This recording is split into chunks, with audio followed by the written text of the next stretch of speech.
Estamos de volta. No bloco anterior eu perguntei ao meu convidado como é falar de Deus para pessoas completamente abandonadas por tudo e por todos, em todos esses lugares que ele já passou. Por favor, Edilson.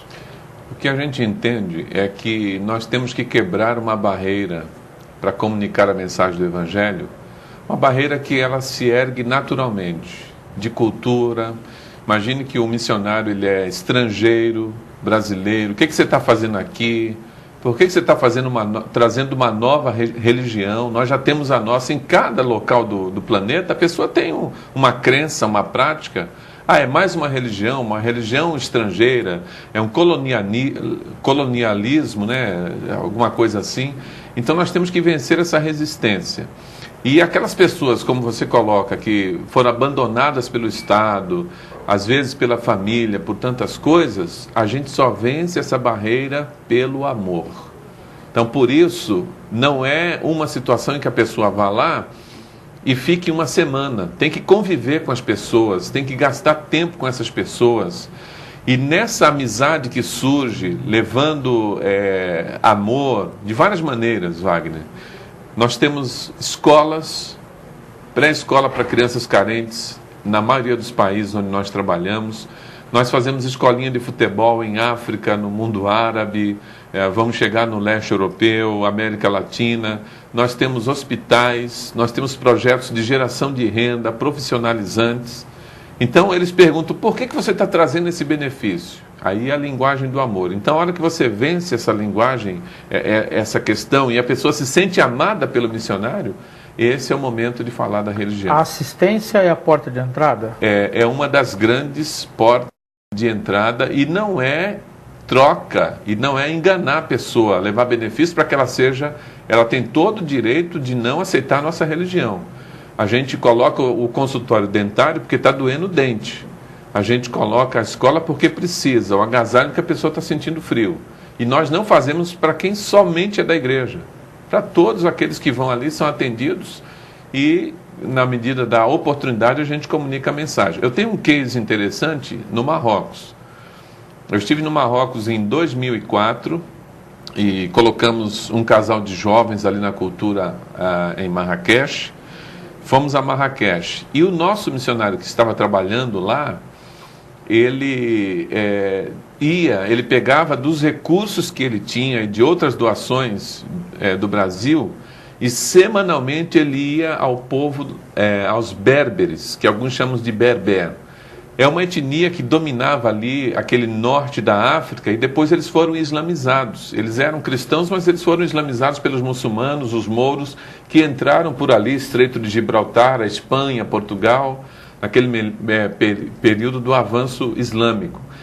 E essa comunidade ficou esquecida nas montanhas, na porta de entrada do deserto do Saara. O que nosso missionário fazia? Ele pegava a doação, levava Wagner frango, outros alimentos, agasalho, remédios, para uma comunidade que ele tinha que alugar um carro, chegar depois de 2, 3 horas, estacionar, alugava um jegue, um animal de carga, né, um jumento, né, e colocava lá, então, as doações, subia 2 horas puxando aquele animal com as doações nas montanhas, e chegava no vilarejo.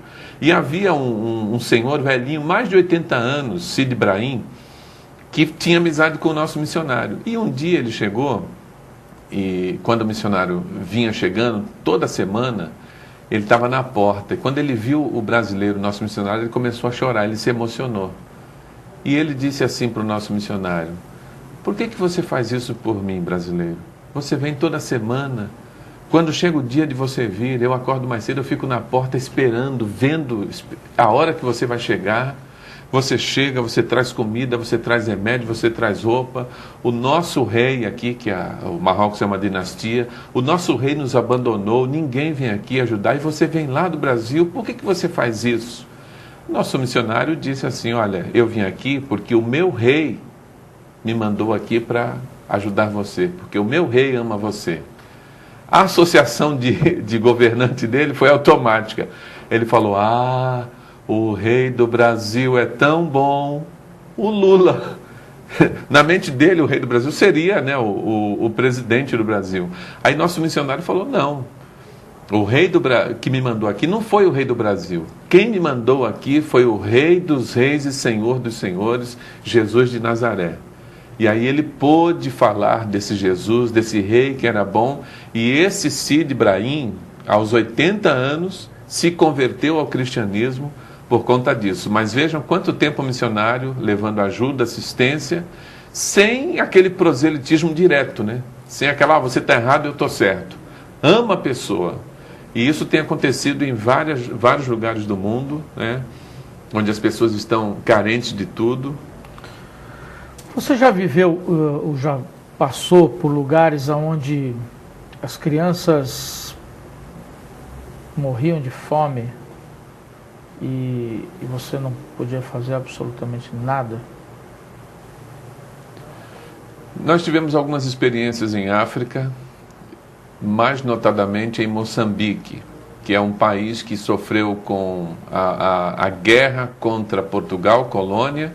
Em 75 eles tiveram a independência. Quando Portugal sai, entra o comunismo. E aí ficou aquela luta, aquela guerra civil contra o comunismo. Então, o que aconteceu em Moçambique foi que estas guerras continuadas dizimaram o país. Terras férteis não podem ser plantadas ainda hoje porque minas terrestres estão lá. E eu já tenho ido a Moçambique por 3 vezes. Está na pauta agora esse ano uma nova visita lá com um grupo de voluntários. Então, eles sofrem com a seca e eles sofrem com as terras que estão... O programa da ONU de retirada das minas é muito caro. Juntamente com isso, muitos órfãos. Metade da população de Moçambique, em alguns lugares, mais do que contaminada com a AIDS, que eles chamam de SIDA, que é a nomenclatura internacional. Então, isso gera com que o pai e a mãe dessas crianças morram e eles fiquem órfãos. Então, nós temos ali vários projetos. Temos um orfanato em Maputo, na Machava, região de Maputo, que é a capital.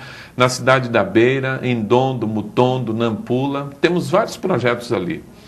Agora, uma das situações que aconteceu foi quando, na minha primeira viagem, em 2005, nossa missionária mandou um e-mail chorando, colocando a sua tristeza de não ter mais condições de apoiar 49 mães aidéticas. Ela montou um projeto de apoio a mães aidéticas na cidade de Ndondo, perto da Beira, em Moçambique. E essas mães, Wagner, é um quadro triste, que nós vivemos isso em loco. Crianças são poupadas da AIDS na gestação. Quando nasce, qual é o alimento da criança?